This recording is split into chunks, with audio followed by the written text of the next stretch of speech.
What's up, fight fans? This is Kurt DeVille with Counterpunch Boxing News, and I have some new news concerning Errol the Truth Spence.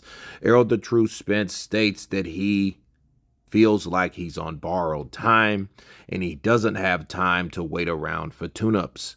Quote, he says, I did have, almost a 2 career-ending injuries, Spence said. So, I feel like I'm on borrowed time right now. So, I can't just sit around and fight a tune-up fight.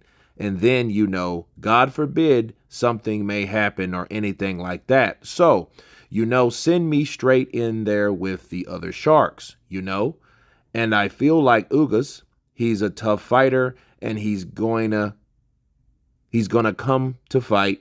He's going to push me to that level.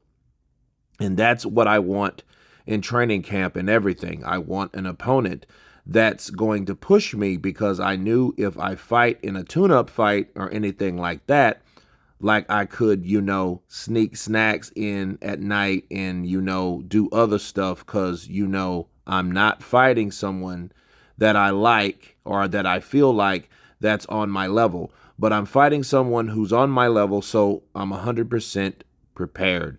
Those are the words of Errol the Truth Spence. Now, me counterpunching this video, or this article rather, I thought this was going to be a totally different speech. Him saying, hey, I can't wait around, I'm on borrowed time. I thought he was going to say TC, Terrence Crawford, Bud. But I do agree with Errol Spence. He is on borrowed time, like all these fighters are. And that's what baffles me about these fighters. They sit around and they get 30, 31, 32 years of age. And the fights that they've had are not the fights that will define their careers. Errol the Truth Spence was just trying to get his name known when he was chasing guys like Keith Thurman.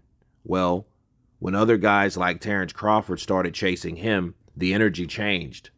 The desires for fighting the guys that wanted to fight you were not desirable, And I feel that Errol the Truth Spence did have some suffering injuries, the eye injury, the near fatal, a miracle-like surviving car crash that he was in. That should have made him wake up, but this article was just to sell the fight with Ugas. And don't get me wrong, Ugas is a great fighter. I think he's a very good fighter. Let's say that. Very well trained, very focused, very underrated. Okay. And I get that. But him saying that, oh, Ugas is all of a sudden a shark, he wasn't saying that before this supposed new shark beat Manny Pacquiao. Okay. And I know what that's about. Everybody wanted a piece of Manny Pacquiao because the name to beat Manny Pacquiao on their resume speaks volumes. Okay. And I think that, and I feel that they would make themselves to that level with Floyd Mayweather. But understand, Floyd Mayweather just didn't beat Manny Pacquiao to become a great fighter. He beat a lot of other champions to become who he is. Okay. So with that being said, Errol Spence saying that he's on borrowed time, he's absolutely right. But I think he needs to take that and use that past Ugas, if he gets past Ugas, and understand that, hey, I can't take tune-up fights, and I can't fuck off, and I can't eat snacks, and I can't drink here and there. I need to focus on those guys I need to focus on.